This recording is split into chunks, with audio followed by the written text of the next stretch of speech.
My name is Tim League, and I'm the CEO and founder of Alamo Drafthouse Cinema.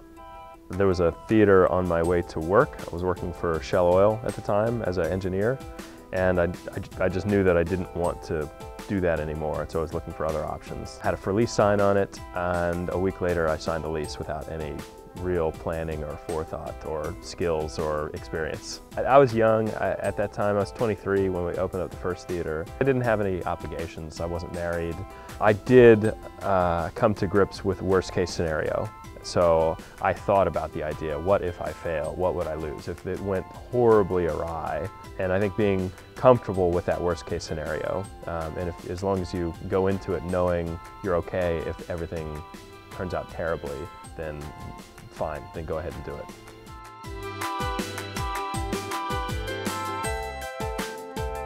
I got into engineering because I was good at math.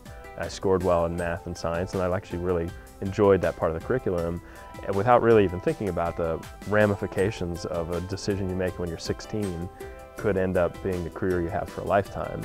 And I knew pretty much right away when I hired on with Shell that this wasn't going to be something I retired from. I was also a pretty avid movie fan all the way from high school all the way through college. This was what we did.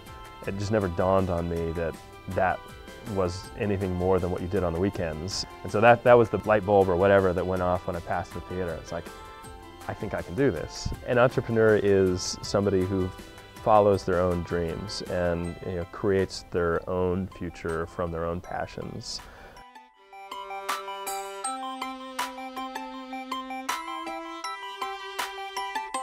The first thought with opening up the 409 Colorado Theater was that was it. We didn't have any plans or designs beyond opening and operating a single screen theater and being very hands-on, very mom and pop.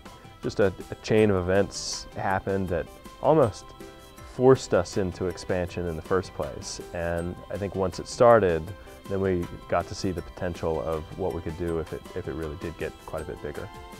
It became clear once we opened up that most movie theaters aren't run by movie fans, and a lot of the principles and ideas and values of the company are based upon being a movie fan and wanting this place to be a haven for fellow movie fans.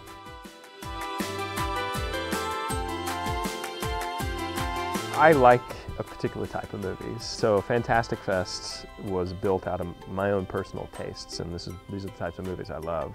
The things that Fantastic Fest does. It's horror, science fiction, fantasy, action, just crazy movies. So there was nothing like it in the United States at all, anywhere. And that's how Fantastic Fest was born. There's been doom and gloom spelled for movie theaters since the 50s. I mean, there are a lot of ways that people can watch movies now. You can watch them on your phone, you can watch them at home on a giant screen, but people inherently want to get out of the house every once in a while. And as long as we have an offering that's entertaining and we make this whole experience for people amazing, people will choose to go here as opposed to going to the skating rink or going to a bar. Some things we initiated very early on were based upon us having some level of frustration with going to the movie and say, well, if we're going to do it, we're going to do it this way. And those have remained constant since we first opened in '97.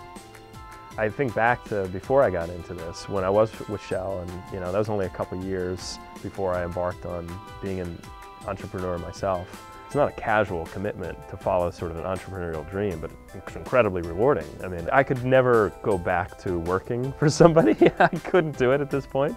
So if this somehow failed, I would have to figure something else out to do. Being a dad is the most radical shift that's happened in my adult life for sure. And I'm 42, these are our first kids, so I'm loving it. It does drastically change my schedule, and I have to make time to be there. The business was our baby for 15 years. Even if the company is expanding beyond the borders of Austin, which it is, we're going to stay here in Austin. This is always going to be our home. I love this town so much that spending part of my time to make it better in some way is rewarding.